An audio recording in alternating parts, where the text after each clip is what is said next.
अपने और जीवन के उद्धार के लिए, संपूर्ण विश्व के कल्याण के लिए पवित्र कथा का लाभ लीजिए। मेरा ओघड़दानी, मेरा देवाधिदेव महादेव, मेरा त्रिकालदर्शी, मेरा शिव, अगर उनके संपूर्ण स्वरूप का दर्शन हम करें, संपूर्ण स्वरूप का दर्शन, और भगवान शिव के अगर संपूर्ण स्वरूप का हम दर्शन करें,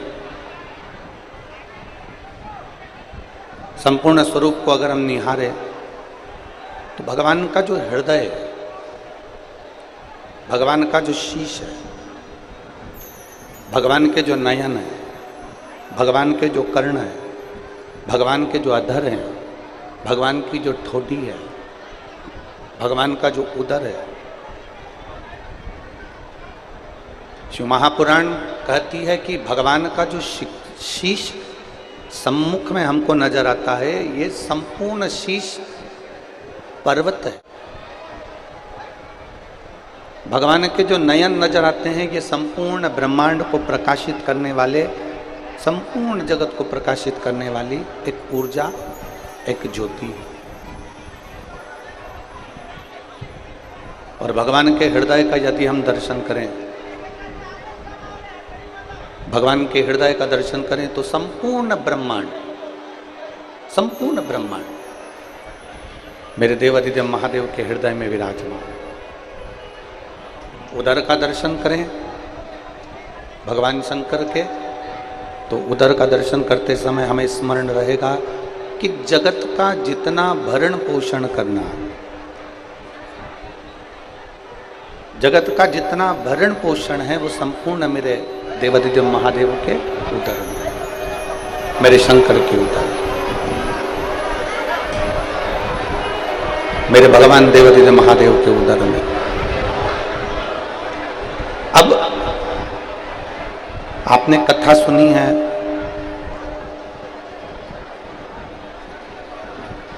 पहले भी आपने कथा का स्मरण किया कि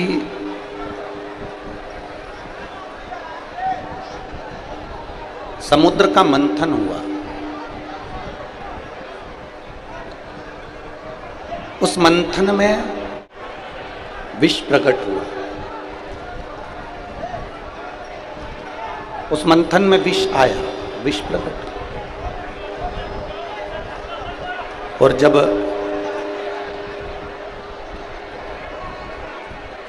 मंथन में विष प्रकट होता है, तो उस विष को ले जाकर भगवान देवाधिदेव महादेव को दिया जाता है, भगवान शंकर को दिया। भगवान शंकर उस विष को हाथ में लेकर अपने मुख से पीने ही, तुरंत पीने वाले थे, तुरंत। जो विष मंथन में निकलकर सम्मुख में आया है, जो विष प्रकट हुआ है, वो विष देवाधिदेव महादेव की साक्षी में पहुंचा है, और भगवान शंकर की साक्षी में पहुंचकर वो विष भगवान शंकर अपने हाथों में लेकर पीने वाले, भगवान शंकर उसको पीने वाले। और भगवान देवाधिदेव महादेव जब वो विष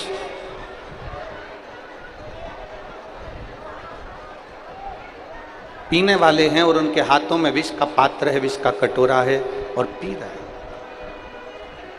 और मां जगतजननी माता पार्वती जी अपने पति के स्वरूप को देख रही है। हमने पहले भी एक बार कथा में कहा था कि कितनी भी विषम परिस्थिति आ जाए, कितनी भी विषम,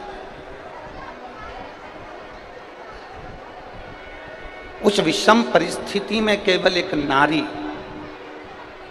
उस विषम परिस्थिति में केवल एक स्त्री, उस विषम परिस्थिति में एक स्त्री, एक नारी एक ऐसी होती है जो उस विषम परिस्थिति में, चाहे वो आपके घर की माँ हो, आपके घर की बहन हो, आपके घर की बेटी हो, आपके घर की धर्म पत्नी हो, आपके घर की बुआ हो, आपके घर की काकी हो, आपके घर की नानी हो, आपके घर की दादी हो, कोई भी आपकी विषम परिस्थिति में जब सामने विषम परिस्थिति आकर खड़ी होती है, उस जगह पर अगर कोई मार्ग ना सूझे, उस जगह पर अगर कोई मार्ग ना मिले, कोई मार्ग आपके बुद्धि में आ ही ना रहा हो, तब घर की नारी के पास में, घर की स्त्री के पास में 5 मिनट बैठो और उनसे अपने मन की बात कहो, जरूर कोई ना कोई हल निकल कर सामने आ ही जाता है। कोई ना कोई हल जरूर आए, कोई ना कोई हल आपके सम्मुख में निकल कर आएगा। और एक और बात अपने स्मरण में लीजिएगा, अगर आप घर की स्त्री को अपनी कोई बात नहीं बता सकते, घर की नारी को अपने हृदय की बात नहीं बता सकते और विषम परिस्थिति में फंसे हुए, बहुत विषम परिस्थिति, तो अशोक सुंदरी का जो स्थान होता है, देखिए थोड़ा ध्यान दीजिएगा, आप लोग एलईडी पर भी ध्यान देना और आस्था चैनल पर भी ध्यान देना। तो किस स्थान पर हम अपनी विषम परिस्थिति में अगर उसे स्पर्श कर लें, विषम परिस्थिति में अगर कोई तकलीफ की घड़ी चल रही है तो हमारा मात्र स्पर्श और थोड़ी देर वहाँ स्पर्श कर कर अपने मन की बात को कह देने पर भी हमारी समस्या, हमारा दुख समाप्त होता है। जैसे ये शिवलिंग है, ये जलाधारी है और सामने अशोक सुंदरी का स्थान। अब ये सामने जैसे अशोक सुंदरी का जो स्थान होता है, उस अशोक सुंदर वाली स्थान पर अपने हाथ, सीधे हाथ की 3 उंगलियां, मात्र 3 उंगलियां आप अगर स्पर्श करें और पंचाक्षर मंत्र नमः शिवाय, षडाक्षर मंत्र ओम नमः शिवाय या श्री शिवाय नमस्तुभ्यम का मात्र स्मरण करते रहे और कुछ देर उस स्पर्श करी हुई उंगली को थोड़ी देर रखने के बाद अपने हृदय से लगा के अपने मन की बात कहकर, भले आपने जल चढ़ाया नहीं चढ़ाया और अपने घर को लौट कर आ जाएं, वो विषम परिस्थिति टल ही जाती है, उसका समय का दुख तकलीफ नष्ट हो ही जाती है।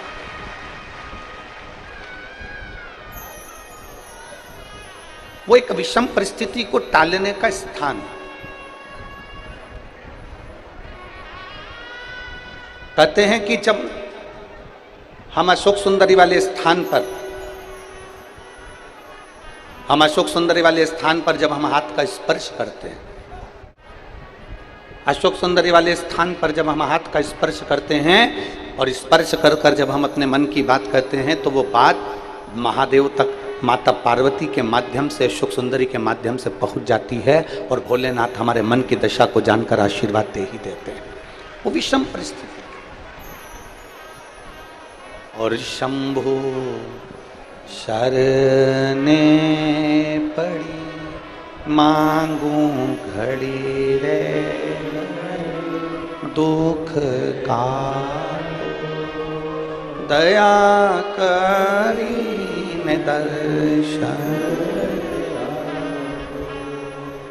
एक विषम परिस्थिति के समय पर भगवान शंकर को याद करना, एक विषम परिस्थिति के समय पर अशोक सुंदरी की जगह का स्पर्श करना, एक विषम परिस्थिति के समय पर बेलपत्र के वृक्ष की मिट्टी का स्पर्श करना, या विषम परिस्थिति में घर की स्त्री, घर की नारी, घर की बहन, घर की बेटी, घर की दादी, घर की नानी, घर की माँ, उसके पास में 5 मिनट बैठकर अपने मन में हो रही क्षुब्धता को, अपने मन में आ रही विषमता को प्रकट कर। विषम,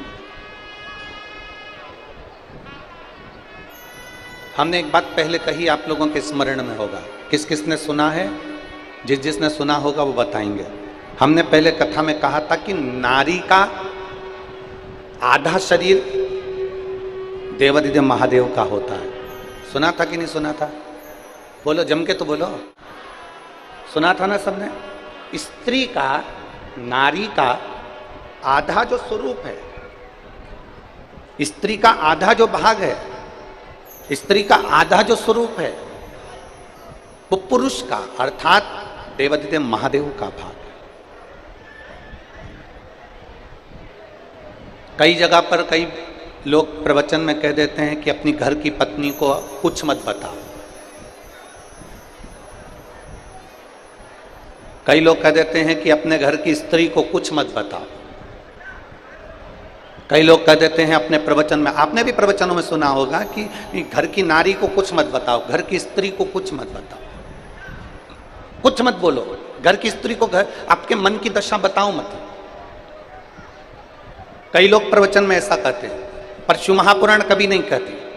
शिव महापुराण कहती है कि जब आपके मन की दशा में कुछ गड़बड़ी चल रही है, आपके हृदय को कहीं ठेस पहुंच रही है, आपकी चित्त वृत्ति को आराम नहीं मिल रहा, आपको बेचैनी हो रही है, आपके हृदय को शांति नहीं है, आपके हृदय को सुकून नहीं है, तो घर में जो स्त्री है, घर में जो नारी है, उसको बैठकर अपने मन की दशा जरूर बताओ, क्योंकि वो स्त्री नहीं, उसमें महादेव का आधा अंश विराजमान है। तुम्हारे हृदय की बात को वो जाने।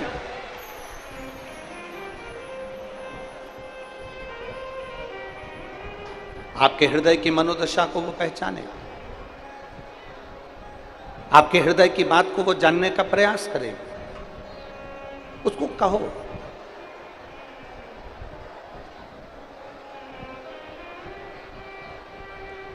ज्यादातर लोगों की आदत रहती है पत्नी को क्या बताना, घर की नारी को क्या बताना, स्त्री को क्या बताना।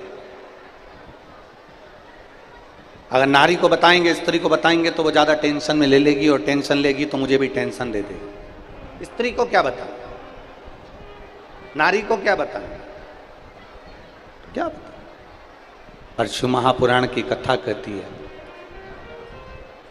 हलाहल जब विष आया, हलाहल जब विष आया, देवादिदेव महादेव के हाथ में वो विष का पात्र है। भगवान शंकर के हाथ में विष का पात्र है, और देवादिदेव महादेव उस विष को पीने वाले थे, और पार्वती जी देख रही थी। पति का चेहरा, अपने स्वामी का चेहरा, अपने पति का चेहरा पार्वती जी देख रही थी।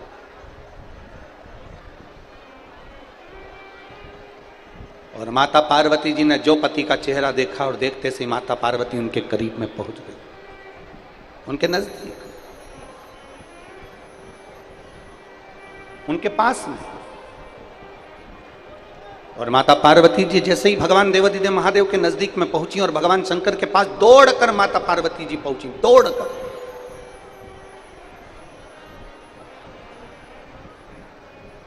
और पहुंचते से ही माता पार्वती जी ने शंकर जी के चेहरे की दशा देखकर भोलेनाथ जी से पूछा कि तुम्हारे हाथ में क्या है, तुम्हारे हाथ में ये है क्या।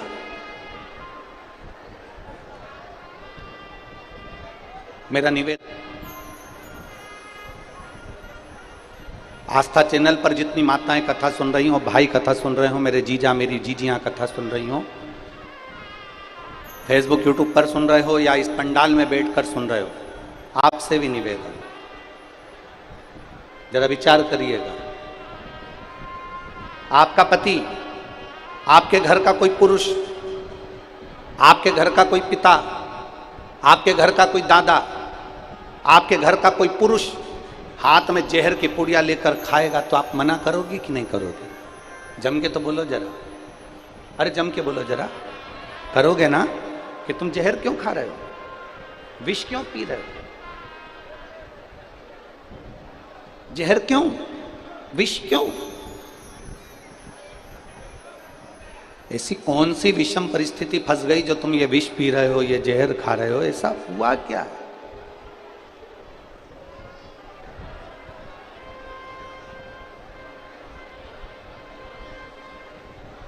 ऐसी विषम परिस्थिति कौन सी है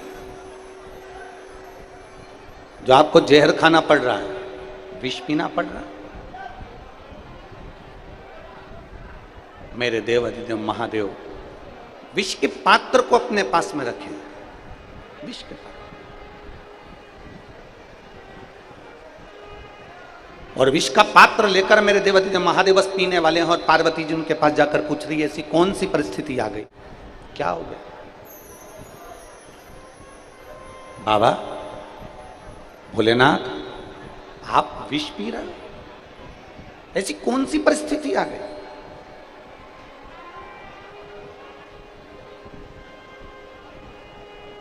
घर का लड़का, घर का पुरुष, घर का पिता, घर का भाई, घर का बेटा, घर का पुरुष अगर जहर खाने को तैयार होता है ना, विष पीता है ना, तो वो ये नहीं जानता कि ये विष केवल तू अकेला नहीं पी रहा है, ये विष तू तो पीकर मर जाएगा, पर तेरे पीछे जो पूरा परिवार जुड़ा है वो भी मरे के बराबर हो जाएगा। वो नहीं समझता इस चीज, वो इस चीज का स्मरण नहीं कर पाता, वो इन बातों को ध्यान नहीं दे पाता। और उसको ध्यान दिलाने वाली केवल एक घर की नारी होती है, एक स्त्री होती है, एक माँ होती है जो ध्यान दिलाती है। शंकर भगवान के हाथ में विष का पात्र आया, देवादिदेव महादेव विष पीने वाले थे, माता पार्वती दौड़ कर आई और शंकर जी के सामने आकर खड़ी हो गई। ऐसा क्या, ऐसा क्या जो आपको विष पीना पड़ रहा है? आपको? शंकर भगवान कहते हैं ये मंथन में निकला हुआ विष है और समुद्र मंथन में निकला हुआ विष है, इस विष को मुझे पीना ही पड़ेगा। किसके लिए पी रहे हो? किसके लिए?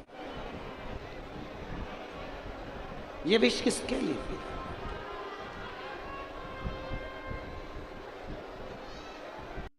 शंकर भगवान कहते हैं कि सारे देवताओं के हित के लिए, सारे संसार के हित के लिए मुझे ये विष पीना पड़ेगा। पार्वती जी कहती हैं इससे संसार का हित नहीं हो रहा, आपके हृदय में संपूर्ण ब्रह्मांड समाया हुआ है। अगर आप विष पियोगे तो ब्रह्मांड में जितने भी जीव जंतु हैं, जितने जलचर हैं, जितने थलचर हैं, जितने संसार के जीव जंतु आपके हृदय में निवास करते हैं, ये संपूर्ण ब्रह्मांड जो आपके हृदय में निवास करता है, विष पीते से ही सारे जीव जंतु विषैले हो जाएंगे और मर जाएंगे। अगर वो विष कंठ से नीचे उतर गया तो हृदय से होता हुआ उदर में जाएगा और उदर में संपूर्ण ब्रह्मांड का भरण पोषण है, संपूर्ण ब्रह्मांड का।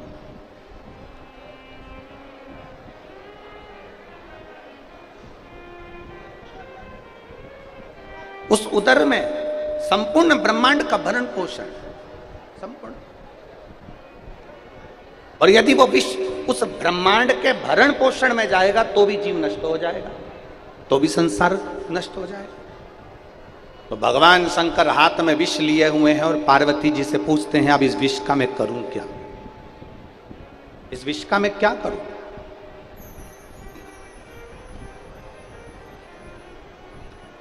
इस विष का मैं करूं तो करूं क्या? माता पार्वती जी कहती हैं आप विष पियो, मैं कंठ में बैठकर इस विष को झेल लूंगी, और कंठ में रहकर अगर मैंने विष को झेल लिया, इस विष नीचे नहीं उतरने दूंगी, क्योंकि पूरा ब्रह्मांड विषैला हो जाएगा, पूरा संसार नष्ट हो जाएगा। पूरा ब्रह्मांड, पूरा संसार। दुनिया के लोग कहते हैं सबसे ज्यादा जहर घर के पुरुष को पीना पड़ता है, सबसे ज्यादा दुख घर के पुरुष को झेलना पड़ता है, सबसे ज्यादा तकलीफ घर के पुरुष को झेलना पड़ती है। पर शिव महापुराण की कथा कहती है सबसे ज्यादा दुख और तकलीफ अगर कोई झेलती है तो घर में रहने वाली नारी झेलती है, स्त्री झेलती है। एक स्त्री, एक घर में रहने वाली नारी, घर में रहने वाली माँ, घर में रहने वाली पत्नी, घर में रहने वाली बहन, घर में रहने वाली बेटी, घर में रहने वाली दादी, घर में रहने वाली नानी, वो जितना दुख वो झेलती है उतना दुख संसार में कोई नहीं झेल सकता, कोई नहीं।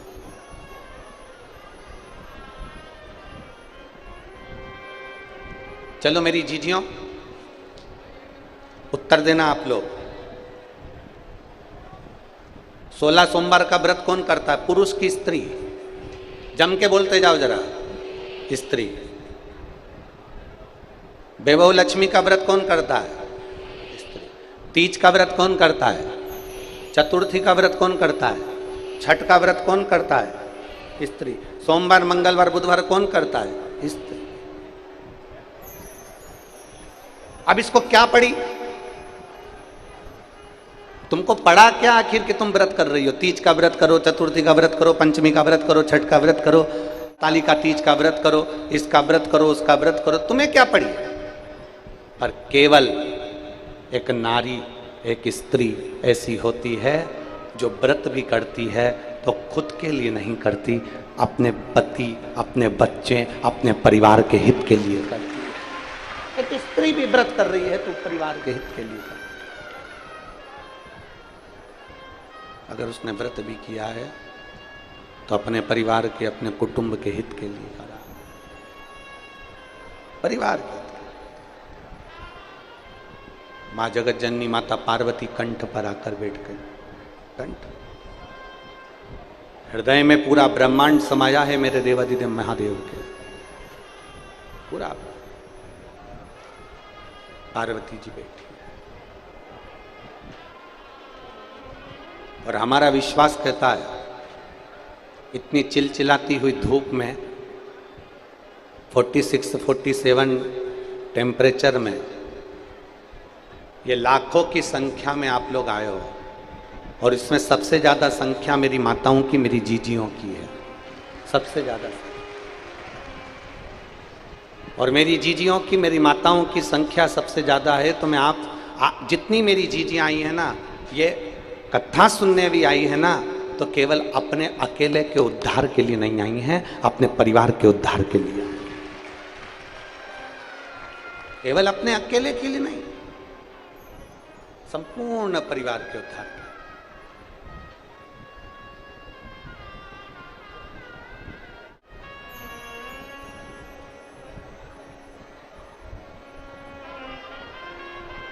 जितना भी व्रत कर रही हो, जितनी साधना कर रही हो, जितना तप कर रही हो, ये सब परिवार के उद्धार है। परिवार। और मैंने तेरे ही भरोसे बाबा, तेरे ही भरोसे हवा बिच उड़ती जावांगी, बाबा डोर हथो छड़ी नाम कटी जावांगी। भोले मैं तेरी पतंग, शंभो मैं तेरी पतंग, हवा बिच उड़ती जावांगी, बाबा डोर हथो छड़ी कटी जावांगी। भोले मैं एक विश्वास के साथ। इस पंडाल में एक माता बैठी है जिसके घर में 21 साल के बाद औलाद हुई।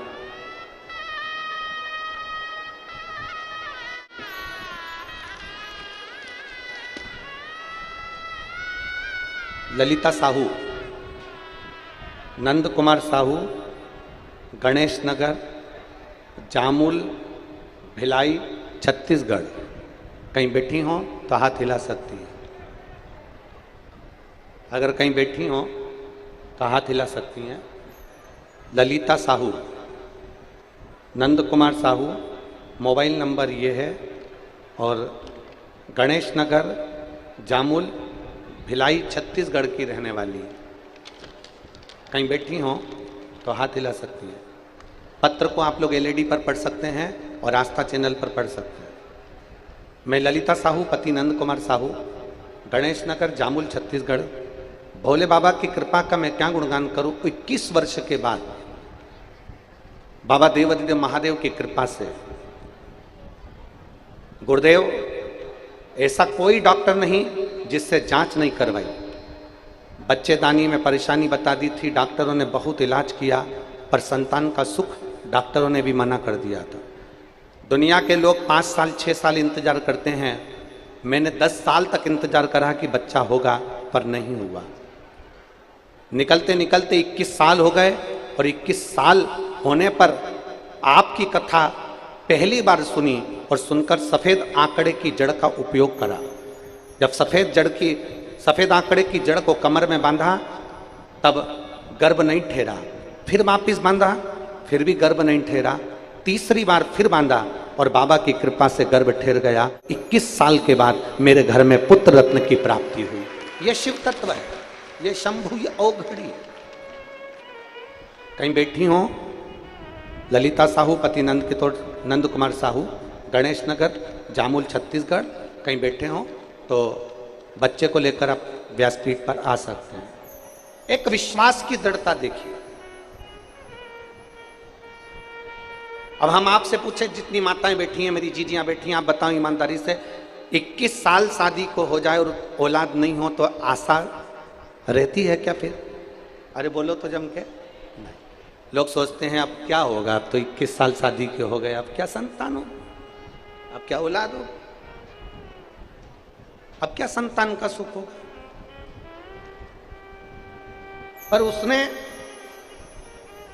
एक बार जड़ को बांधा, नहीं हुआ, दूसरी बार जड़ को बांधा, नहीं हुआ, तीसरी बार जड़ को बांधा, पशुपतिनाथ का व्रत किया, शंकर जी के मंदिर में स्तुति करती रही कि अब जो देगा मेरा देव अधिदेव महादेव। भरोसा दृढ़ कर, विश्वास दृढ़ करिए।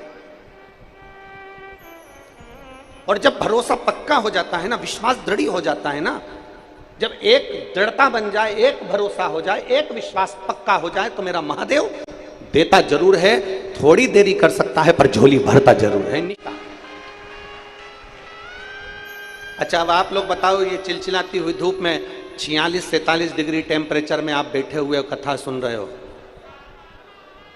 अच्छा संत साधु भी इतनी चिलचिलाती हुई धूप में अपनी झोपड़ी में, अपनी कुटिया में रहता है, पर उससे बढ़कर तुम हो जो चिलचिलाती हुई धूप में भगवान शंकर की अविरल भक्ति को पाने के लिए भर इस गर्मी में बैठे हो। कार्यकर्ता तो चिल्लाते रहेंगे, पानी का पाउच फेंकते रहेंगे, और तुम पानी के पाउच के चक्कर में ये कीमती हीरे को छोड़ दोगी, और बाद में 7 दिन ऐसे निकल जाएंगे और दुनिया की झोली भरा जाएगी और तुम्हारी झोली खाली रह गई, तो बाद में पछतावा होगा कि मेरे अमलेश्वर में कथा हुई और मेरी झोली खाली रह गई।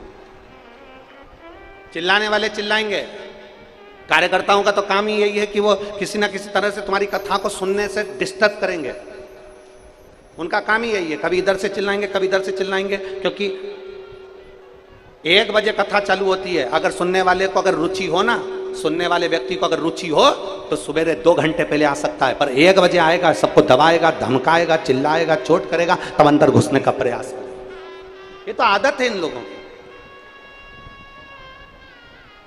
कोई कहेगा हमारे रिश्तेदार, कोई कहेगा हमारे रिश्तेदार। हमारा निवेदन है, तुम्हारे रिश्तेदार है तो इनसे 5 लाख रुपए लेके बताओ, अभी की अभी 10 लाख रुपए लेकर बताओ, अभी की अभी। अगर तुम्हारे रिश्तेदार है ना तो 10 लाख रुपए ले और कहो कि इन सब जितने लोग बैठे हैं इनको मैं पानी पिलाऊंगा 10 लाख का, चिल्ड वाटर, उसमें क्या दिक्कत है? उनको आने दो, उनको आने दो, उनके चक्कर में तुम भी कथा नहीं सुन पाओ। कार्यकर्ता भी पानी का पाउच फेंक रहा है। कल एक महिला का चश्मा टूट गया आंख का, और चश्मा टूटा तो टूटा, उसका कांच उसके आंख के पास में चुभ गया। तुम्हारा क्या जाता है, तुम तो फेंक दो।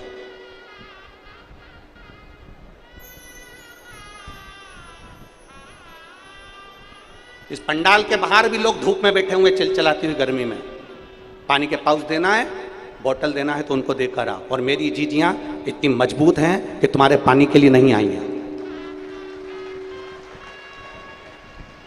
कथा का रस तत्व हाथ से ना छूट जाए, उसका ध्यान करिए। कथा का रस तत्व कोई पुण्य प्रबल हुआ होगा जो अमलेश्वर की धरा पर मेरे हाटकेश्वर महादेव इस कथा को करवा रहे हैं, और हाटकेश्वर महादेव सुन रहे हैं, श्रवण कर रहे हैं। अपनी चित्तवृत्ति में एक विश्वास के साथ, एक भरोसे के साथ शिव की भक्ति को धारण करो। शिव भक्ति अड़भंग होकर शंकर के हो जाओ, अड़भंग होकर।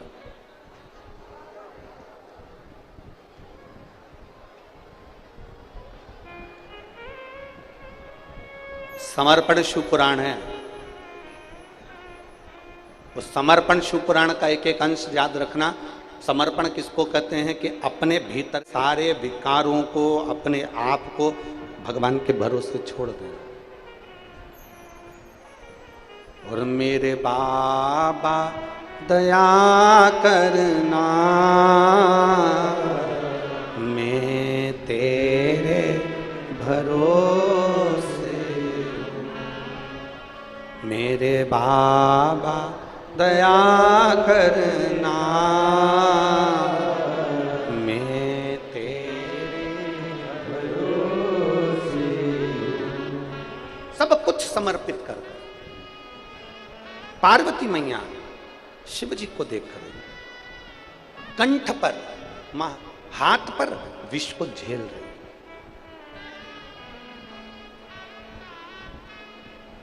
विष को झेल। स्त्री, नारी, माता वो तत्व है जो तुम्हारे भीतर के आधे से ज्यादा दुख को वो झेल लेती है। आधे से ज्यादा। एक स्त्री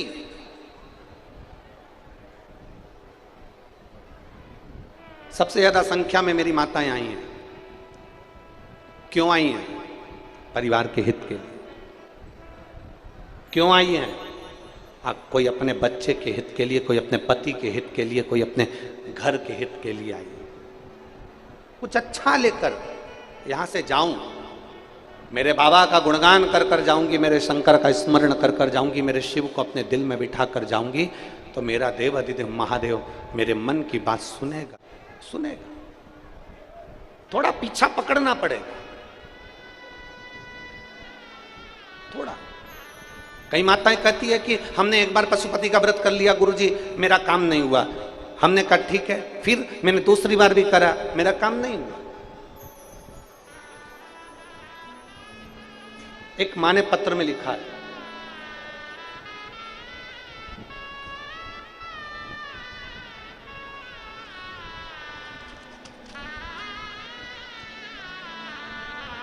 मेरा नाम राधिका यादव है, मेरे पति का नाम श्याम यादव है।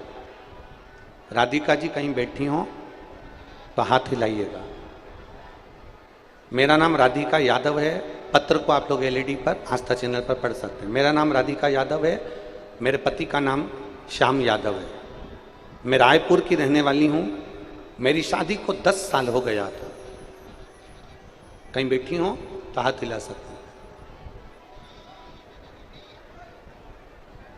मेरी शादी को 10 साल हो गया था। मेरी कोई संतान नहीं हुई थी। 10 साल मैं बाबा से, केवल 10 वर्ष में बाबा के द्वार तो नहीं गई, पर डॉक्टर और ना जाने कितनी कितनी जगह थी जहां जाकर मैंने प्रार्थना करी, तो भी मेरा गर्भ नहीं ठहरा। गुरुदेव, 2022 से आपकी कथा सुनना प्रारंभ किया।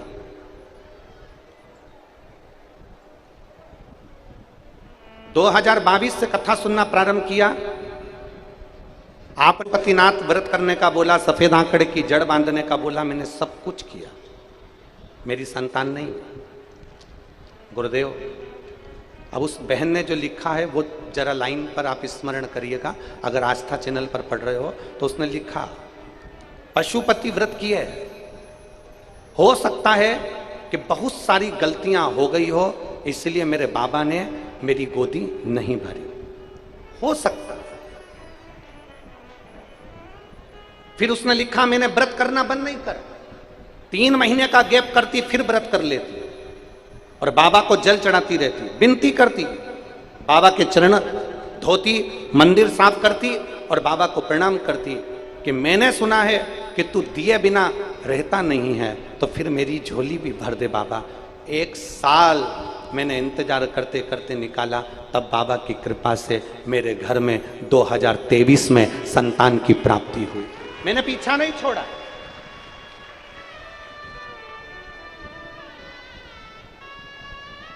वो राधिका यादव लिख रही हैं, मेरा नाम राधिका यादव, ये मेरी जीजी लिख रही है राधिका यादव, और लिख रही कि मैंने भगवान का दरवाजा नहीं छोड़ा। आप में से कई माताएं ऐसी होंगी, कई बहन ऐसी होगी, कई भाई लोग ऐसे होंगे जो थोड़े दिन तक तो मंदिर जाते हैं, थोड़े दिन में भगवान नहीं सुनता, मंदिर जाना छोड़ देते हैं। थोड़े दिन तो भगवान का गुणगान किया, थोड़े दिन में भगवान ने नहीं सुनी, हमने छोड़।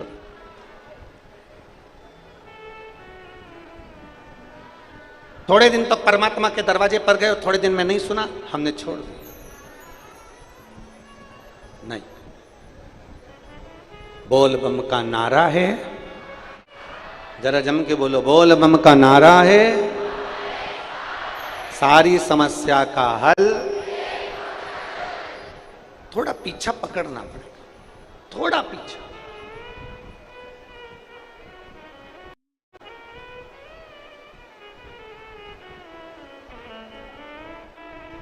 और जब तक पीछा नहीं पकड़ोगे कुछ नहीं, कुछ। और जिद किसी दूसरे से नहीं कर रहे हो, पीछा किसी दूसरे का नहीं पकड़ रहे हो, जिद किसी दूसरे से नहीं कर रहे हो। इतना याद रखना, जिद आप अपने बाप से कर रहे हो, भगवान भोलेनाथ से कर रहे हो। जिद किसी दूसरे से नहीं कर रहे, आप किसी दूसरे के आगे हाथ नहीं फैला रहे, आप किसी दूसरे से जाकर विनय नहीं कर रहे। आप विनय कर रहे हो तो अपने पिता देवादिदेव महादेव से कर रहे हो, भगवान।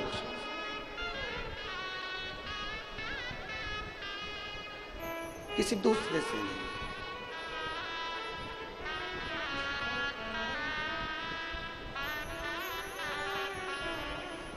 और रिश्ता तेरा मेरा सबसे है प्यार, रिश्ता तेरा मेरा सबसे है प्यार।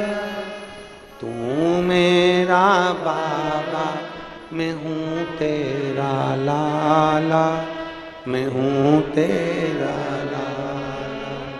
तू मेरा बाबा, मैं हूँ तेरा लाला, मैं हूँ तेरा लाला।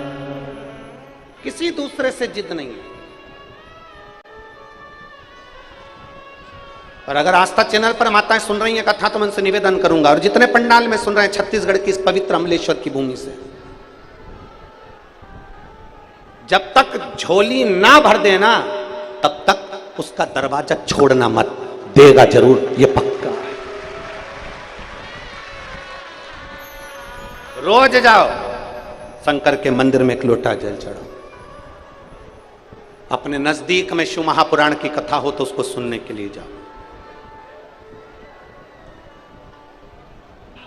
करोड़ों गुना पुण्य इकट्ठा होता है, तब जाकर ये कथा होती है। करोड़ों गुना।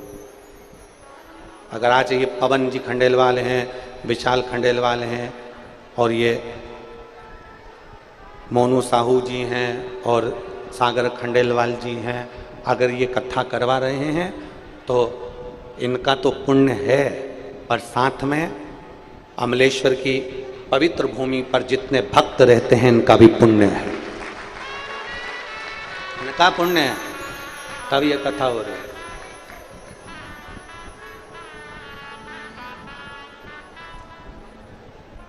इस कथा के बाद में एक कथा सोलापुर में होने वाली थी, जो 6 तारीख से 6 जून से होने वाली थी। अब देखिए, पुण्य प्रबल हो तो कथा हो, पुण्य नहीं होना तो पूरा टेंट पंडाल, जैसा आपका टेंट लगा है ऐसा पंडाल वहाँ भी लग चुका था, तैयारी हो गई थी सारी की सारी सोलापुर में, पर कुछ योग संयोग ऐसा बना कि वो कथा 6 तारीख को जो होने वाली थी वो सोलापुर की कथा कैंसिल हो गई। पुण्य प्रबल नहीं हुआ होगा, कहीं पुण्य की प्रखरता नहीं उत्पन्न हुई होगी।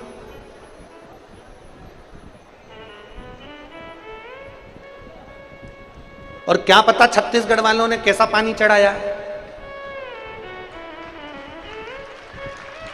भोलेनाथ जी को।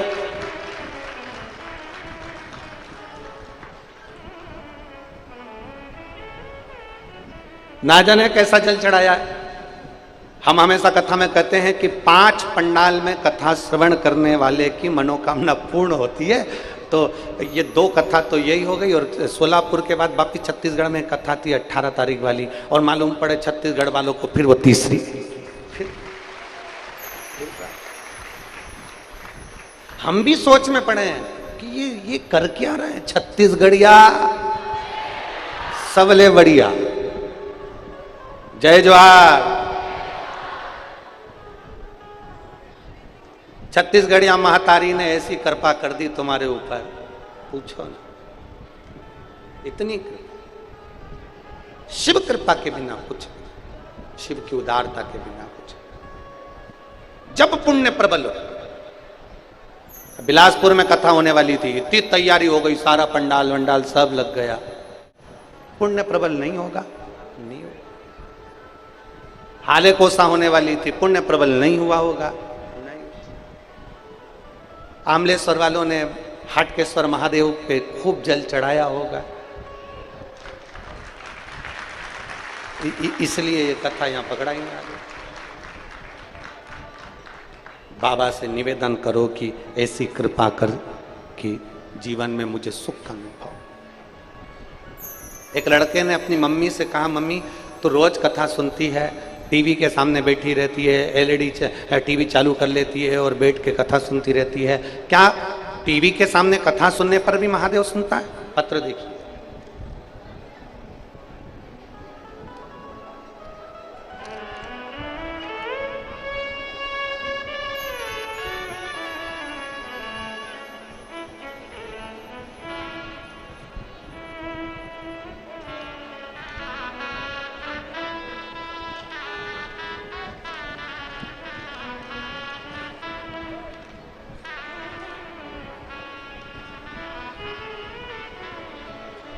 मेरा नाम अंबिका बाई, निर्मल कर, पति रमेश कुमार निर्मल कर, ग्राम समहर, थाना तेंदुकोना, तहसील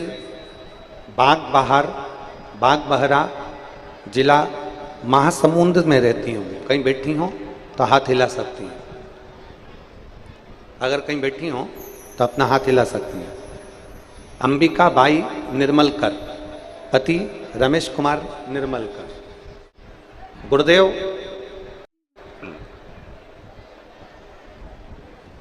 मैं शंकर की कथा का वर्णन करूं? बेटा कहता था, क्या शंकर भगवान टीवी पर कथा सुनने पर भी फल दे देते हैं? क्या हमारी मनोकामना पूर्ण हो सकती है? मेरा बड़ा पुत्र लोकेश कुमार निर्मलकर, जो केवल टीवी के सामने बैठकर मुझसे बहस कर रहा है और मेरे से बोलता है, क्या देवादिदेव महादेव सुनते हैं? वो सियोर वाला महाराज कहता है, आसन लगाकर अगर जिसने दिल से 7 दिन की 5 दिन की शिव महापुराण की कथा सुनी तो बाबा झोली जरूर भरता है। आज मैं देखता हूं, मैं भी आसन लगाकर बाबा से प्रार्थना करता हूं कि मेरी सरकारी नौकरी लग जाए, तब मैं जानूं कि बाबा ने सुना। और गुरुदेव, मेरे बेटे ने, लोकेश कुमार निर्मलकर ने इंडियन आर्मी का फॉर्म भरा, और इंडियन आर्मी का फॉर्म भरा, और फॉर्म भरने पर जितनी जगह फॉर्म भरता था उसका कोई लेटर नहीं आता था, पर पहली बार मेरे बेटे ने जब फॉर्म भरा तो लेटर भी आया। और बाबा की कृपा ऐसी हुई कि उसकी मेडिकल कंप्लीट हो गई, फिजिकल कंप्लीट हो गई, और आज मेरा बेटा इंडियन आर्मी में नौकरी कर रहा है, उसका चयन हो गया। मैं बाबा को धन्यवाद देता हूं, जिसका फोटो मैं पीछे लगा रही हूं, आप देख सकते, जिसका फोटो में पीछे लगा रही हूं, शिव तत्व। नीचे लाइन अच्छी लिखी, आप और हम सब मिलकर गुनगुनाएंगे, आप भी पढ़कर गुनगुना लो साथ। और खाली ना जाता कोई दर से तुम्हारे, खाली ना जाता कोई दर से तुम्हारे, मैं भी खड़ी हूँ बाहें पसारे, अपने हृदय से लगा लो गिरा जा रहा हूँ, उठा लो भोले अपने दर से, अब तो ना टालो, गिरी जा रही हो, उठा लो। एक विश्वास की दृढ़ता में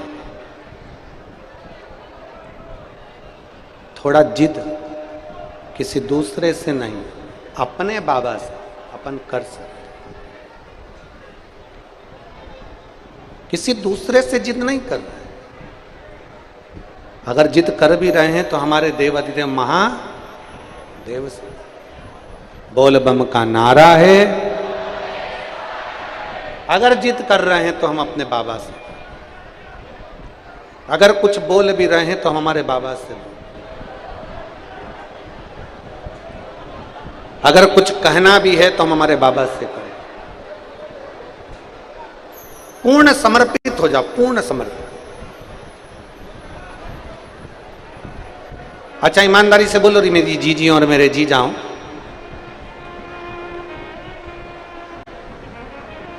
जब नींद लग जाती है, मोबाइल साइड में पड़ा रहता है, सोने की रकम गले में पड़ी की पड़ी रहती है, मोबाइल पड़ा, एसी का रिमोट पड़ा, सारा सामान तुम्हारा घर में पड़ा और तुम एकदम नींद में चकाचक सो रहे। बहुत पक्की नींद, बहुत पक्की, एकदम नींद में चकाचक सो रहे, बहुत पक्की नींद। अब जब तुम सो रहे हो, मोबाइल, अलमारी, तिजोरी, सामान, पैसा, धेला, सब किसके भरोसे छोड़कर सो रहे? बोलो तो जम के। अब तुमने कहा अपनी पत्नी से, सुनो मेरा मोबाइल रखा है, मेरी ये सामान पड़ा है, और पत्नी से कहा कि ये मेरा मोबाइल रखा है, ये मेरा सामान पड़ा है, और मालूम पड़े पत्नी की भी नींद लग गई, उसने भी सामान वहीं पर छोड़ दिया, उसने भी वहीं पर छोड़ दिया। किसके साथ, किसके भरोसे, किसके आश्रित होकर?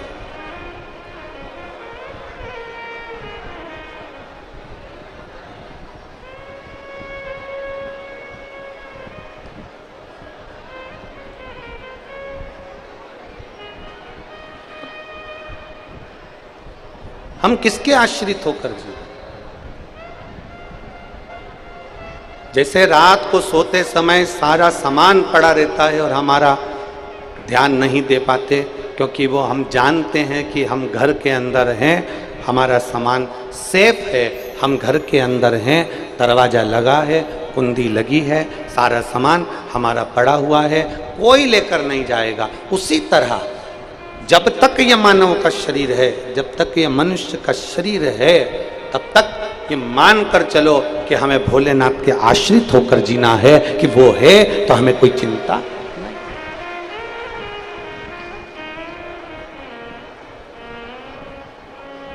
बहुत अच्छा कहा है।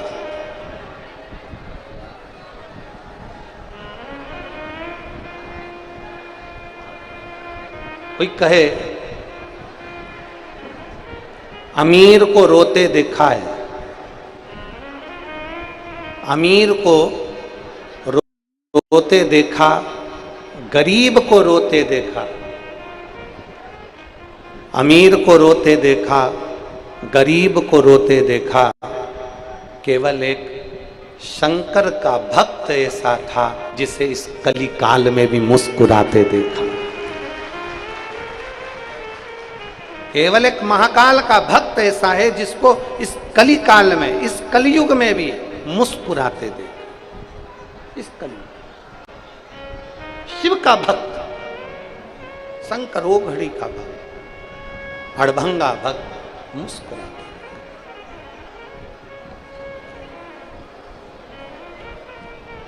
कली काल में अगर ये संसार सागर में दुख का दुख किसी का कम नहीं है। संसार सागर में ढेरों दुख है, पर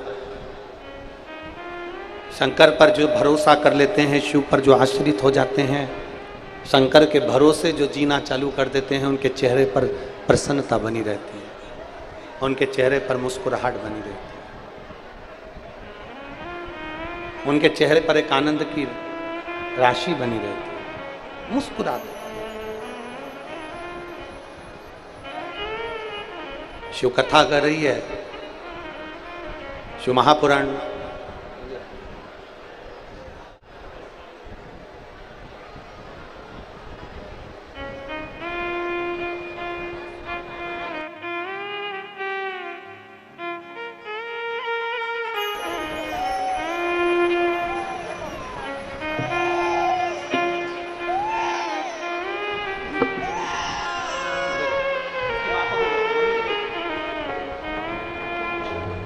ये 10 वर्ष के बाद जो संतान हुई है, एक बार जोरदार ताली बजाकर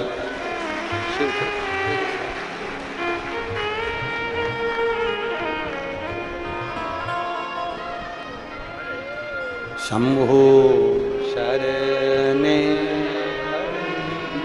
मांगू घड़ी रे दुख का दया करी न दर्शन शंभु शरणे मांगू घड़ी रे दुख का दया करी न दर्शन। शिव तत्व जहां पर, भगवान ओघड़ दानी का जहां नाम है, जहां उच्चारण है, जहां स्मरण है, जरूरी नहीं कि आप शंकर को पहचान सकोगे। संसार में जन्म लेने वाला मनुष्य इतनी जल्दी शंकर को जान नहीं सकता, शिव को जान नहीं सकता। आप जब टीवी खोलेंगे तो टीवी खोलने पर भी आपको मालूम पड़ेगा तो कोई ना कोई शंकर की निंदा करने वाला मिलता ही रहेगा।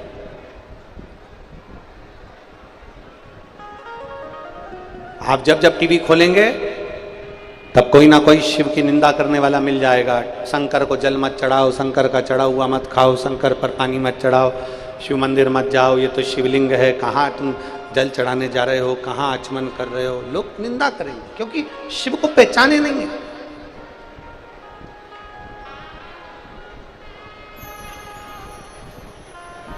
उन्होंने शंकर को जाना ही नहीं है, शिव को जान ही नहीं पा रहे। और जिस दिन भगवान देवादिदेव महादेव को पहचान गए, जिस दिन, और केवल एक सांसारिक मनुष्य से ही मतलब नहीं है। आप शिव महापुराण को उठाकर देखेंगे तो भगवान ब्रह्मदेव भी शंकर जी को नहीं जान पाए थे। और ब्रह्मा जी ने भगवान विष्णु से पूछ लिया था तुम्हारे पिता कौन है, भगवान नारायण ने कह दिया था मेरे पिता भगवान शंकर हैं। जैसे ही कहा शंकर, हाँ, जैसे ही शिव जी का नाम लिया तो तुम्हारे पिता को हम देख कब पाएंगे। एक बड़े सारे पर्वत को घुमाना प्रारंभ करा, घर्षण करना प्रारंभ करा, पर्वत में से अग्नि का खंभ प्रकट हो गया, प्रथम शिवलिंग प्रकट हो गया, शिवलिंग प्रकट हुआ। और प्रथम शिवलिंग प्रकट हुआ तो शिवलिंग को दुनिया के लोग तो जान नहीं सकते, दुनिया के लोग तो पहचान नहीं सकते।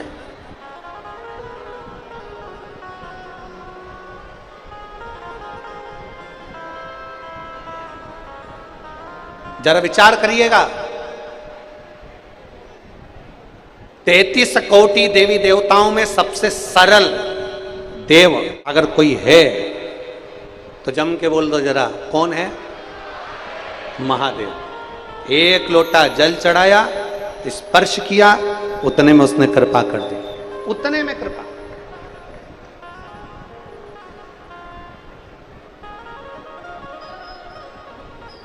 एक यहां पर कोई भाई बैठा हुआ है जिसकी आंख में 7 साल पहले वेल्डिंग करते समय, लोहे की वेल्डिंग करते समय उसकी आंख के अंदर 7 साल पहले एक लोहे का तार, लोहे का टुकड़ा घुस गया था। 7 साल पहले कितने वर्ष पहले? जम के बोलो जरा। 7 साल पहले। देखिए, अगर बैठे हो तो हाथ हिलाइएगा।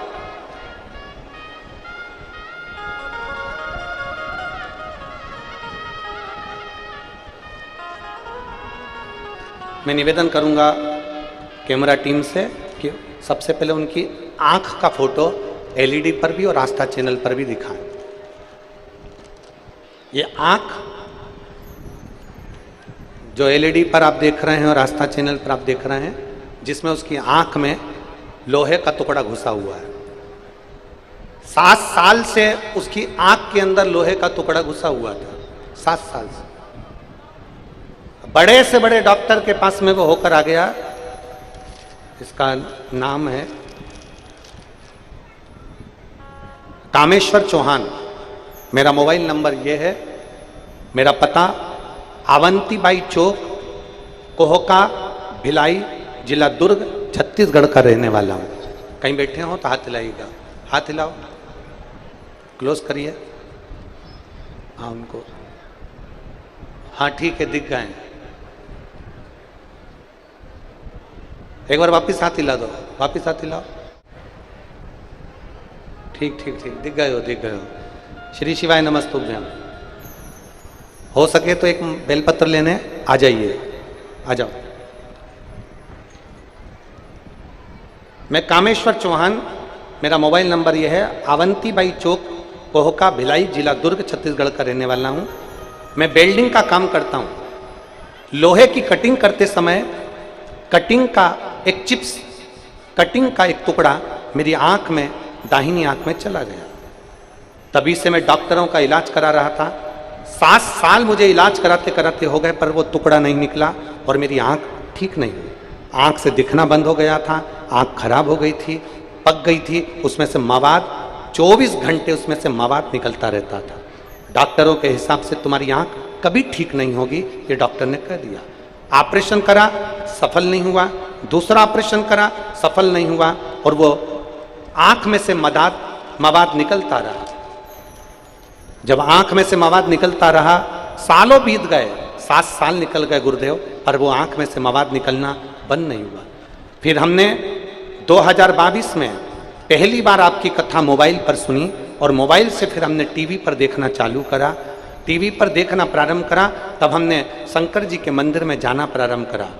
2023 में हम सीहोर गए, वहाँ का रुद्राक्ष लेकर आए, क्योंकि हमने सुना था कि सीहोर का रुद्राक्ष एक ऐसा रुद्राक्ष है जो औषधि का कार्य करता है। हम वहाँ से रुद्राक्ष लाए, तांबे के कलश में उसको गला लेते, शिवजी पर जल चढ़ाकर उस जल को आंखों से लगा लेते, 2 बूंद आंखों पर स्पर्श करते। गुरुदेव, मैं बाबा का क्या गुणगान करूं, जो 7 साल में नहीं हुआ, मेरे बाबा ने 15 दिन के अंदर मेरा घाव भर दिया और आंख में से वो लोहे का टुकड़ा निकल गया। मेरी आंख से अब मुझे दिखना प्रारंभ हो गया। मैं अपनी दूसरी आंख का फोटो लगा रहा हूं, जिस आंख में टुकड़ा घुसा था, उसके बाद में आंख मेरी साफ हो गई, उसका मैं फोटो लगा रहा हूं। पहला फोटो देखिए जिसमें उसकी आंख में टुकड़ा घुसा हुआ है लोहे का, और दूसरा फोटो देखिए जिसमें उसकी आंख क्लियर हो गई और बाबा की कृपा से ठीक हुई। ये शिव है, ये ओघड़ी है, शंभु है। और तेरी कृपा बिना न हिले एक भी अणु, लेते हैं श्वास तेरी कृपा से।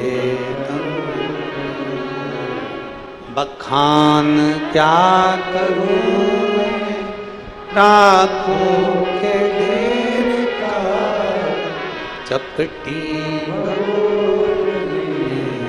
खजाना।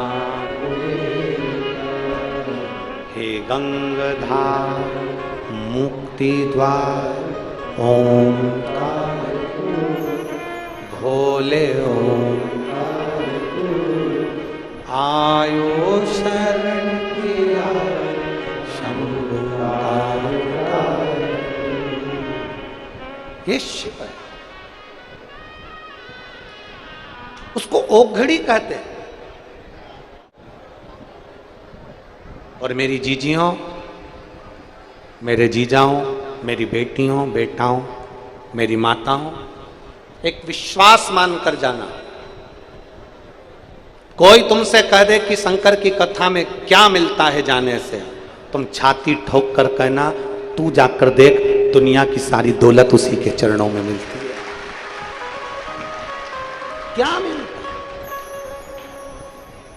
क्या प्राप्त? शिव कृपा किसको कहते हैं? शिव की उदारता किसको कहते हैं?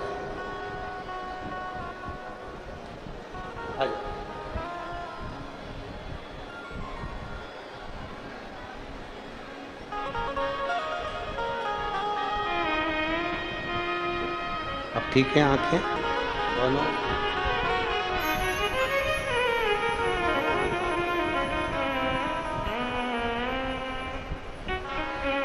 राइट आंख में जो लोहे का टुकड़ा घुसा था वो राइट हैंड की आंख, और बाबा देवादिदेव महादेव की कृपा, इसी को कहते हैं बोल बम का नारा है।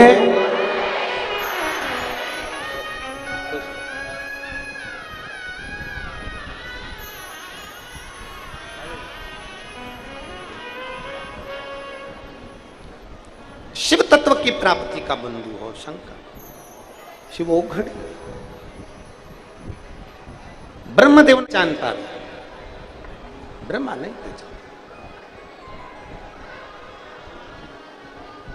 कोई जरूरी नहीं है कि संसार में जन्म लिया हर व्यक्ति शिव को जान सकेगा। बहुत ध्यान दीजिएगा,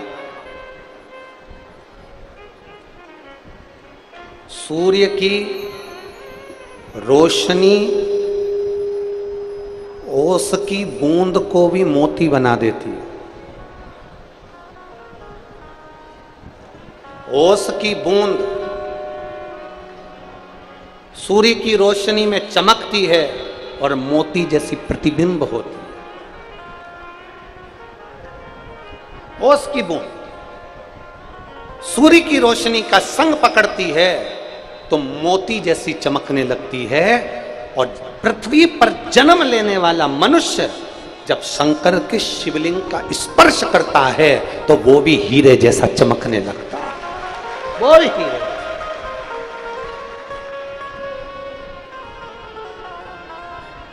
मात्र स्पर्श हीरे जैसा, मात्र स्पर्श।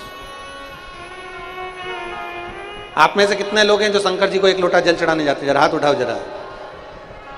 बहुत बढ़िया, प्रणाम आपको। हर हर, बहुत बहुत साधुवाद, आपके चरणों को नमन करता हूं, प्रणाम करता हूं। और अपने अड़ोस में, अपने पड़ोस में और अपने धड़ोस में जितने लोग रहते हैं सबसे कहा करो एक लोटा शंकर के मंदिर में जरूर चढ़ाया करो, जरूर। कोई लेट बनता है, कोई जल्दी बनता है, शंकर को जल चढ़ाने वाला एक दिन सेठ जरूर बनता है, वो देगा निश्चित है। ब्रह्मा जी समझ नहीं पाए, ब्रह्मदेव नहीं जान पाए, ब्रह्मा जी की समझ में नहीं आया।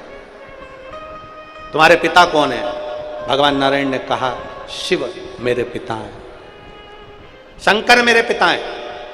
भगवान नारायण एक मिनट का संकोच नहीं करे, और एक मिनट का बिना संकोच के नारायण ने कह दिया शंकर मेरे पिता हैं। कोई तुमसे पूछे कि तुम शंकर को क्या मानती हो, कोई तुमसे पूछे कि तुम शिव को क्या मानती हो, तो छाती ठोक कर कहना शंकर मेरे पिता हैं, शिव मेरे बाप पिता है मेरे।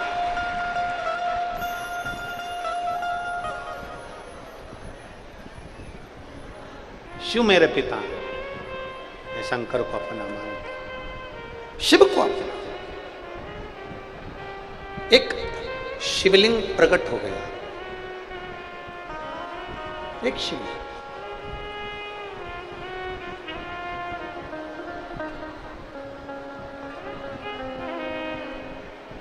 और जैसे ही एक शिवलिंग प्रकट हुआ, भगवान ब्रह्मदेव ने कहा मैं आपके पिताजी को जानना चाहता हूं। इस शिवलिंग का सिर कहां है? चरण मैं देखना चाहता हूं। नारायण चरण देखने के लिए गए, ब्रह्मा जी शीश देखने के लिए गए, नारायण को चरण नहीं मिले, लौट कर वापिस आ गए। ब्रह्मा जी शीश देखने के लिए चढ़ते गए, चढ़ते गए, चढ़ते गए। केतकी का फूल तोड़ लाए, गौ माता का संग लेकर आ गए। भगवान देवादिदेव महादेव के शिवलिंग के सामने झूठ बोल रही है गौ माता कि ब्रह्मा जी को शंकर भगवान का शीश मिल गया। केतकी के फूल ने झूठ बोला कि भगवान ब्रह्मदेव को शंकर भगवान का शीश मिल गया। दोनों ने झूठ बोला, शंकर भगवान ने श्राप दे दिया। शिवजी कहते हैं, सुनो गौ माता, तुम मेरे शिवलिंग के सामने झूठ बोली हो, तुम्हारा पूरा शरीर पूजा जाएगा पर तुम्हारा मुख अपूज्य माना जाएगा, क्योंकि तुम झूठ बोल रहे हो। सुनो गौ माता, सारे देवताओं की परिक्रमा आगे से होगी, सारे दान आगे से होंगे, केवल गौ दान एक ऐसा रहेगा जो पूंछ पकड़कर किया जाएगा, और गौ माता तेरी परिक्रमा पीछे से चालू होकर पीछे विराम होगी। और केतकी का फूल तूने मेरे सम्मुख में झूठ बोला है, इसलिए सारे देवताओं पर तू चढ़ेगा पर महादेव पर कभी नहीं चढ़ेगा, कभी। शिवजी पर केतकी का फूल चढ़ाना नहीं चाहिए, और ना चढ़ाएं और ना शंकर के मंदिर में लेकर। केतकी का तूने झूठ बोला। अब जरा विचार करिएगा, केतकी के फूल ने झूठ बोला तो शंकर जी से वो दूर हो गया। गौ माता ने झूठ बोला तो वो शंकर जी के पास से दूर हो गई। अगर हम और आप इस संसार सागर में जन्म लेने के बाद अगर झूठ और प्रपंच में घिरे रहे तो हमें शिव कैसे प्राप्त हो, शंकर कैसे मिलेंगे, कैसे प्राप्त हो?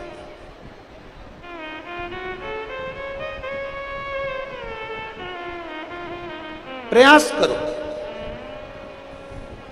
पाप कर्म से थोड़ी सी दूरी हो जाए, असत्य से हमारी दूरी हो जाए, झूठ से हमारी दूरी हो जाए, प्रपंच से हमारी दूरी हो जाए, दिखावे से हमारी दूरी हो जाए।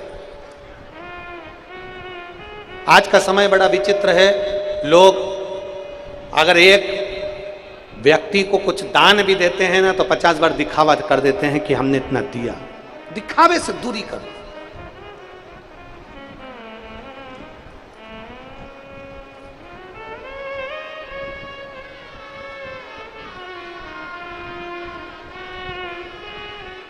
अभी इतनी संख्या में आप लोग बैठे हो, एक प्रश्न का उत्तर दीजिएगा।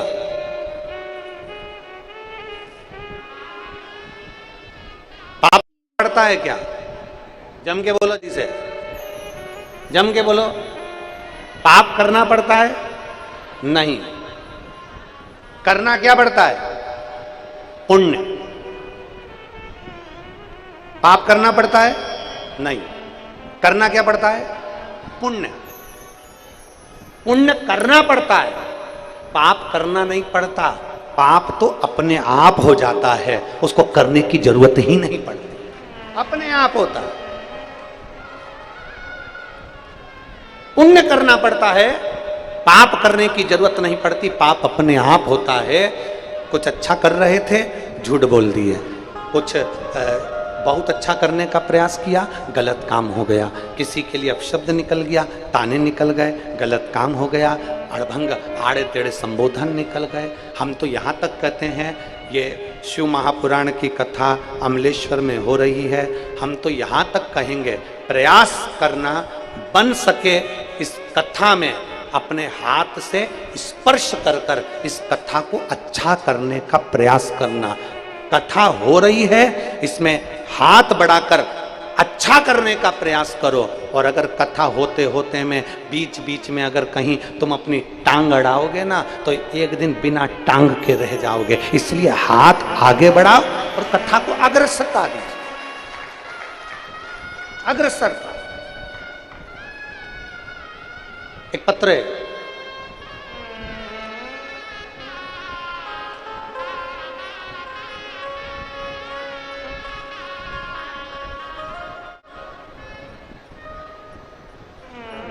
सरिता बरठी, सरिता बरठी रायपुर से हैं। मेरा मोबाइल नंबर ये है, कहीं बैठी हो तो हाथ हिला सकती हैं। सरिता बरठी रायपुर से, मेरा मोबाइल नंबर ये है। एक लोटे जल का मैं क्या वर्णन करूं गुरुदेव, आपकी वाणी ही शिव की वाणी समझते हैं हम। मेरी मम्मी के बारे में बताना चाहती हूं। 3 साल पहले उनकी हालत खराब हो गई और उनको डॉक्टर को दिखाया तो पता चला कि उनका आधा शरीर रह गया। गुरुदेव, मेरी माँ पलंग पर पड़ी रहती थी, ना उठ पाती थी, ना चल पाती थी, ना अपना कोई काम कर पाती थी। बिस्तर पर पड़े पड़े पड़े पड़े उनको खिलाना पिलाना, वॉशरूम कराना, लेट तक लेकर जाना, ये सब बिस्तर पर ही होता था। गंदगी भी बिस्तर पर होती थी और सब कार्य उनका बिस्तर पर होता था। 3 साल निकल गए। डॉक्टरों ने कहा इनको जो बीमारी हुई है, इनका शरीर जो हुआ है, इसका कोई इलाज नहीं है, इनको घर ले जाओ। घर ले आए, पड़ी रही। 3 साल तक डॉक्टरों का इलाज चलता रहा पर वो खड़ी नहीं हो पाई और उनका नीचे का पूरा शरीर काम करना बंद कर दिया। तब पहली बार हमारे पड़ोसी के कहने पर हमने शंकर के मंदिर में जाना प्रारंभ करा, शिव जी को जल चढ़ाना प्रारंभ करा। गुरुदेव, मेरे परिवार वाले गोंदिया महाराष्ट्र में रहते हैं, नरेश नेवारे। उन्होंने बेलपत्र के बारे में और जल के बारे में बताया। हमने वो जल और बेलपत्र अपनी माता को देना प्रारंभ करा और बाबा से कहा, बाबा आप कृपा करोगे तो सब कुछ होता है। बीमारी से ग्रसित हो गई हैं, चल फिर नहीं सकती, पलंग पर पड़ी रहती हैं, गंदगी भी पलंग पर करती हैं, भोजन भी पलंग पर करती हैं, पड़ी हैं। बाबा कुछ कृपा करो। आज मेरे बाबा को मैं छाती ठोक कर कह सकती हूं कि मेरी मम्मी आज अमलेश्वर की कथा में अपने पांव से खुद चलकर आई हैं और बाबा की कथा में बैठी हैं। कहीं बैठी हो तो हाथ हिलाइएगा, हाथ हिलाओ, टीवी पर दिखाओ में दिख जाएंगे। कहां बैठी हैं, हाथ हिलाओ जरा एक बार।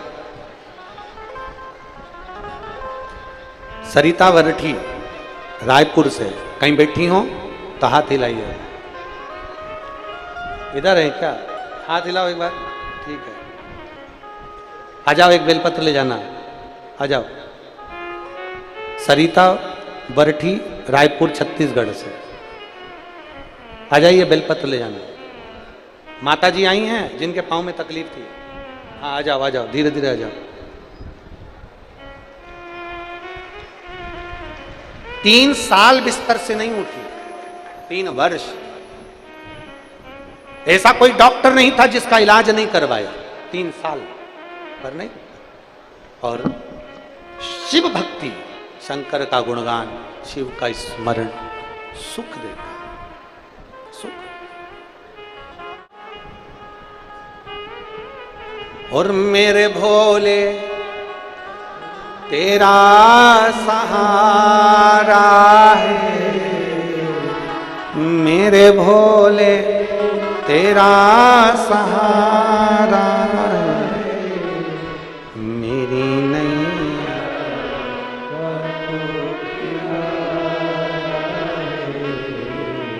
मेरी नैया का तू किनारा। मेरे बाबा तुझे पुकारा है, मेरे बाबा तुझे पुकारा है, मेरी नैया का तू किनारा है, मेरी नैया का तू। एक दिल से करी हुई प्रार्थना, एक दिल से करा हुआ निवेदन। भाई लेना आवाज करो, कम करो। एक दिल से करी हुई प्रार्थना, दिल से करा हुआ निवेदन, दिल से करी हुई विनती हमारे जीवन को सुखता प्रदान, आनंद। ब्रह्मा जी झूठ पर झूठ बोल रहे हैं। शिव महापुराण की कथा कहती है पाप करना नहीं पड़ता, पुण्य करना पड़ता है, पाप तो अपने आप हो जाता है। अपने जितना बन सके पुण्य को बढ़ाने का प्रयास करो। पुण्य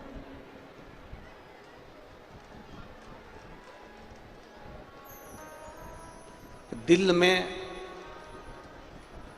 अगर छल होगा, दिल में अगर पाप होगा, छल होगा, कपट होगा, बेईमानी होगी, हृदय में अगर पाप होगा, तो ईमानदारी से बोलो, क्या पशुपति व्रत काम करेगा? अरे बोलो तो मेरी जीजियों, करेगा?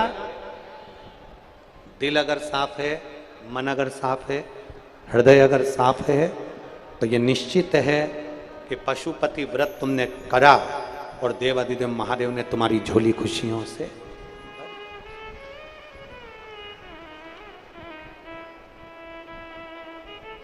शिव महापुराण की कथा कहती है, अगर दिल में किसी के पाप है, दिल में किसी के पाप है, हृदय में अगर निंदा भरी हुई है, दिल में अगर निंदा भरी, चुगली भरी, बेईमानी भरी, एक दूसरे के प्रति ईर्ष्या भरी है, कपट भरा है, किसी के प्रति तुम अपशब्द बोल रहे हो, ताने दे रहे हो, और अगर निंदा भरी है, कपट भरा है, अपशब्द भरे हैं तुम्हारे अंदर, किसी दूसरे के प्रति ईर्ष्या का भाव भरा है, तो आप उस व्यक्ति के मुख से तुम कितना भी प्रवचन सुन लो, उस व्यक्ति के मुख से कितना भी भजन सुन लो, उस व्यक्ति के मुख से कितनी भी कथा रामायण सुन लो, उस व्यक्ति के मुख से कितना भी कीर्तन सुन लो, तुम्हें उस कथा का कोई असर तुम्हारे ऊपर होगा ही नहीं। कथा का असर नहीं हो सकता।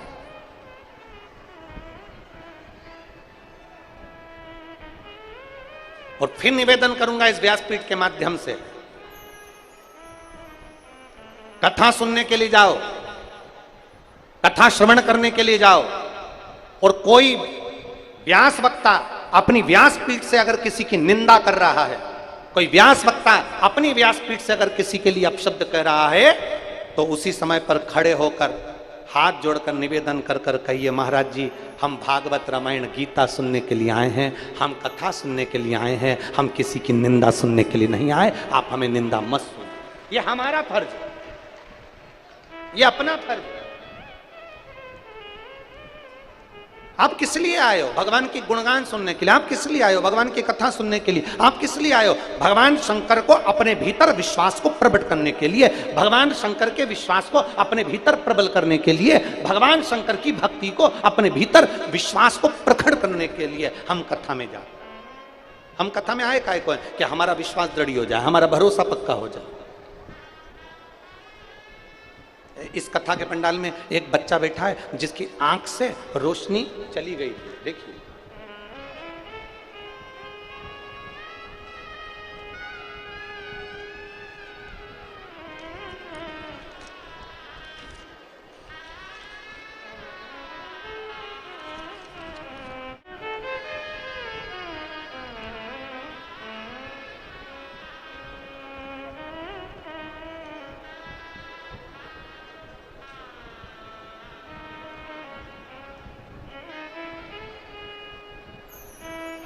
आ जाओ माँ, पहले आप आ जाओ, आ जाओ।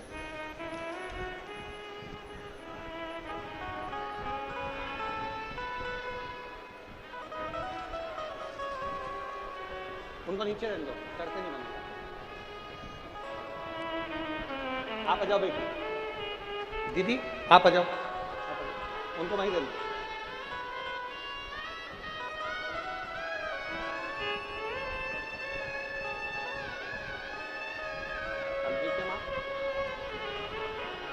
तीन साल तक पलंग पे से नहीं उठ सकी, वो आपके सामने खड़ी हैं। चढ़ेंगी? चढ़ाओ चढ़ाओ, चढ़ेगी तो चढ़ाओ, धीरे धीरे। जोरदार ताली बजाओ। जो 3 वर्ष तक पलंग पर से नहीं उठ पाई, डॉक्टर ने एक बीमारी बता दी थी जिसके कारण बस पूरा आधा शरीर इनका बेकार हो चुका था।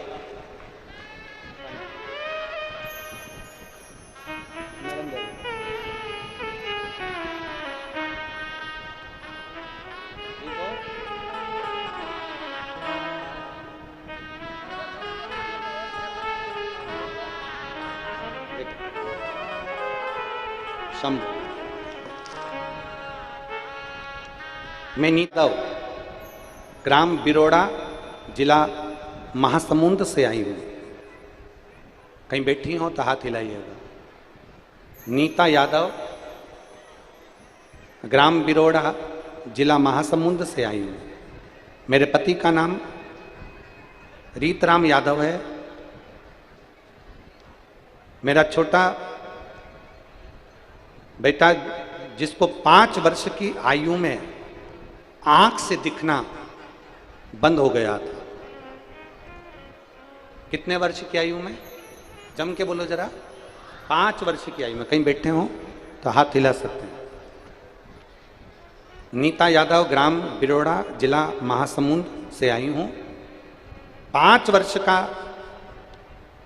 बालक जिसको आंख से दिखना बंद हो गया था, उसकी आंख की जो पुतली थी, जो आंख के अंदर पुतली थी, वो पूरी की पूरी सफेद हो गई थी, जिसके कारण बस उसको दिखना बंद हो गया था। मैंने पशुपति व्रत भी किया गुरुजी, पर आंख उसकी ठीक नहीं हो पाई। फिर मैंने शंकर जी के मंदिर में जाना प्रारंभ करा और शिव जी को जल चढ़ाकर उसकी आंखों में लगाना प्रारंभ करा। गुरुदेव, आपने शिवरात्रि की रात को 12 बजे वाला शहद का एक उपाय बताया, मैंने वो करा और बाबा की कृपा का मैं क्यों गुणगान करूं गुरुदेव। जिसको 5 साल से दिखाई नहीं दे रहा था, 5 वर्ष की अवस्था का बेटा दिखाई नहीं दे रहा था, आज वो अपनी आंखों से पूरा देख लेता है। मैं बाबा को यहाँ धन्यवाद देने के लिए। कहीं बैठी हैं? बच्चा आया है? लिया इस बच्चे को, लिया। हाँ, लिया इसको, लिया।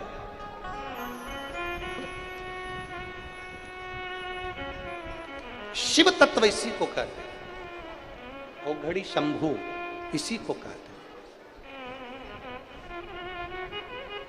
और खाली ना जाता कोई दर से तुम्हारे, खाली ना जाता कोई।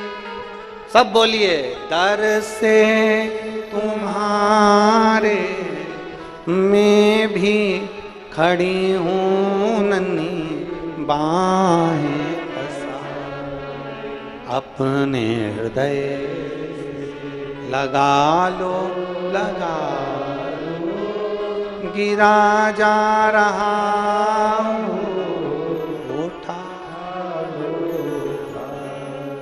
भोले अपने दर अब तो ना टालो, गिरी जा रही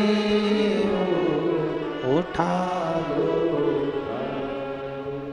ब्रह्मा जी झूठ बोल रहे,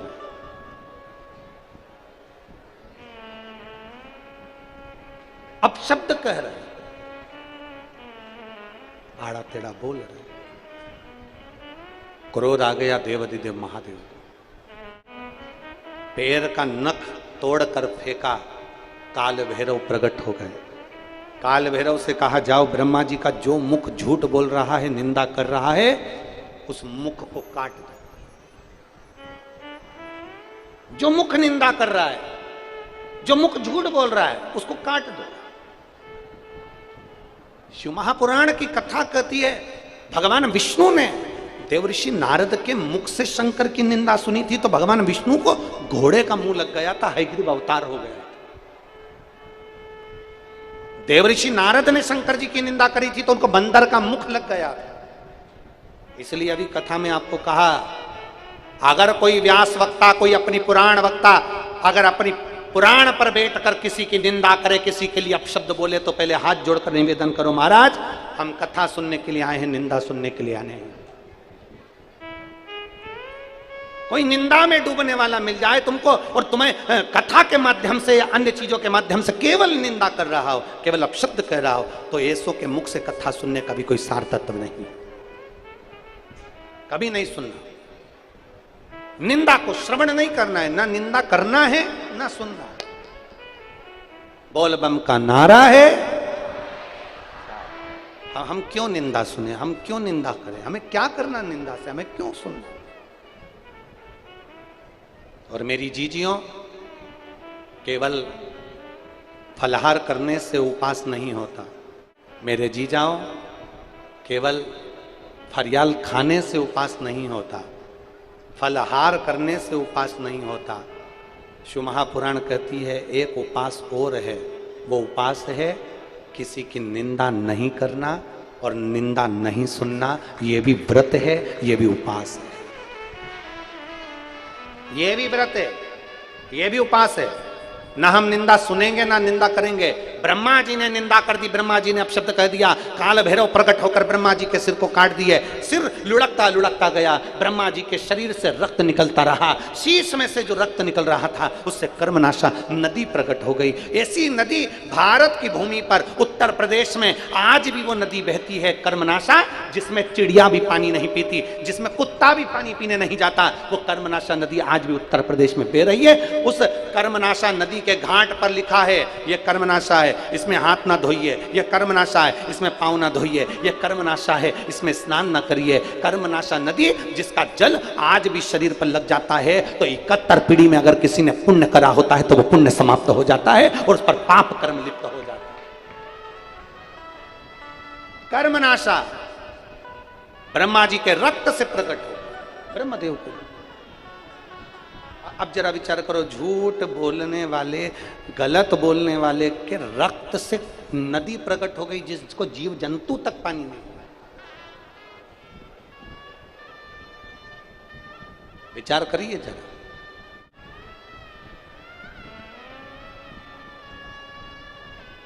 जीव जंतु, इसलिए फिर कहेंगे, आप भी साथ में बोलेंगे, मत बुरे कर्म कर बंदे वरना पछताएगा, भगवान की आंखों से तू बच नहीं पाएगा, तू बच नहीं पाएगा। अरे मत करना, तेरे कर्म का फल भी तू ही पाएगा, जैसा किया तूने तेरे आगे आएगा। मत बुरे कर्म कर बंदे वरना पछताएगा, भगवान की आंखों से तू बच नहीं पाएगा, तू बच नहीं पाएगा। ठीक है बाबू।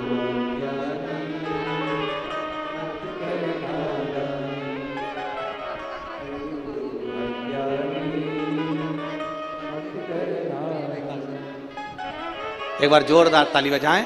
इस बच्चे की आंख की जो पुतली थी, जो काला वाला भाग रहता है वो पूरा सफेद था, पर देव अधिदेव महादेव की कृपा से नेत्र की ज्योति वापिस आई है और देखना प्रारंभ करा। एक बार जोरदार ताली।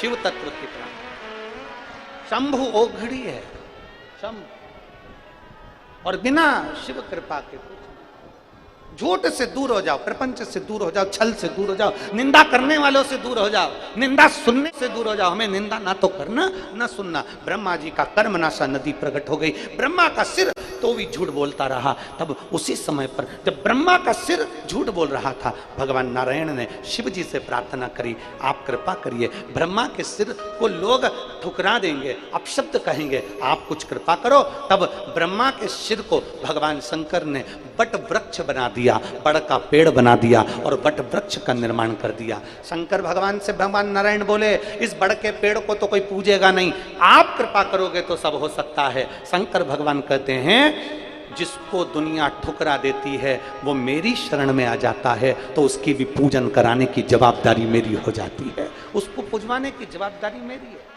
शंकर जी कहते हैं, इस बड़ के पेड़ के नीचे मैं स्वयं विराजमान होऊंगा, मेरा नाम बटकेश्वर महादेव हो। इस बड़ के पेड़ के नीचे मैं स्वयं विराज,